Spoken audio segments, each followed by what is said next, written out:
Hello friend, যদি এক বছরের মধ্যে সিলেবাস পরিবর্তন করতে হয় তাহলে ছাত্রছাত্রীদের যে সমস্যার সম্মুখীন হতে হয় সে তো আছেই, সঙ্গে সঙ্গে শিক্ষক শিক্ষিকা যারা পড়ান তাদের প্রস্তুতিতেও ব্যাঘাত ঘটে। সঙ্গে যারা বইগুলো তৈরি করার পর তার অনুযায়ী বিভিন্ন প্রশ্ন এবং উত্তরের বই বানান বিভিন্ন লেখক এবং প্রকাশক সংস্থা যারা আছেন তাদেরও সমস্যা।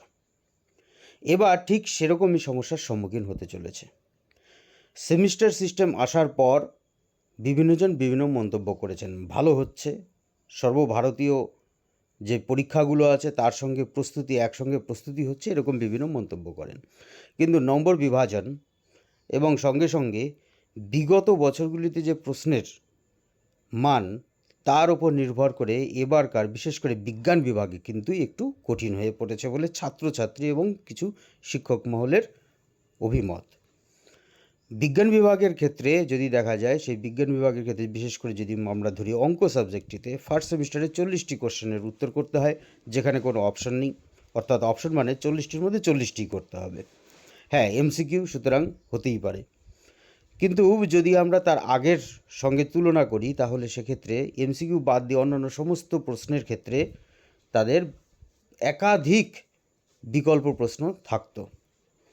যদি বলেন যে সিবিএসই আইসিসি বোর্ডের সঙ্গে সামঞ্জস্য রক্ষা করেছে, হ্যাঁ হতেই পারে, কিন্তু যদি আমরা বর্তমানে যদি লক্ষ্য করি বিগত বছরগুলির সঙ্গে তাহলে কিন্তু একটু হলেও তাদের প্রশ্নগুলোর মান কঠিন হচ্ছে।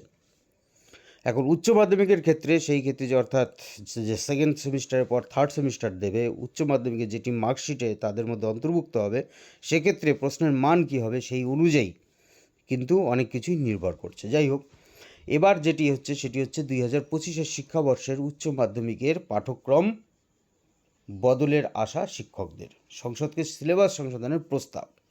এবং সেই প্রস্তাব শুধুমাত্র যে প্রস্তাব আছে তা নয়, এবং বিবেচনার মধ্যে পড়ে গেছে। সেটি কি, যে উচ্চ মাধ্যমিক শিক্ষা সংসদের তরফে বলা হয়েছে যে আশ্বস্ত করেছেন শিক্ষকদের, জানিয়েছেন যে তাদের প্রস্তাবিত পাঠ্যসূচি আর পর্যালোচনার জন্য সিলেবাস কমিটির কাছে গুরুত্ব দিয়ে রাখা হয়েছে। এখানেই আশার আলো দেখছেন শিক্ষক শিক্ষিকারা। কোন কোন বিষয়গুলো, যেমন ইংরেজির ক্ষেত্রে বলা হয়েছে যে 3টি পাঠের উল্লেখ করা হয়েছে, যেমন অমরনাথ, স্বামী and mothership and the garden party. এই 3টি পাঠ্যক্রম রসহীন বলেই মনে করছেন শিক্ষকরা।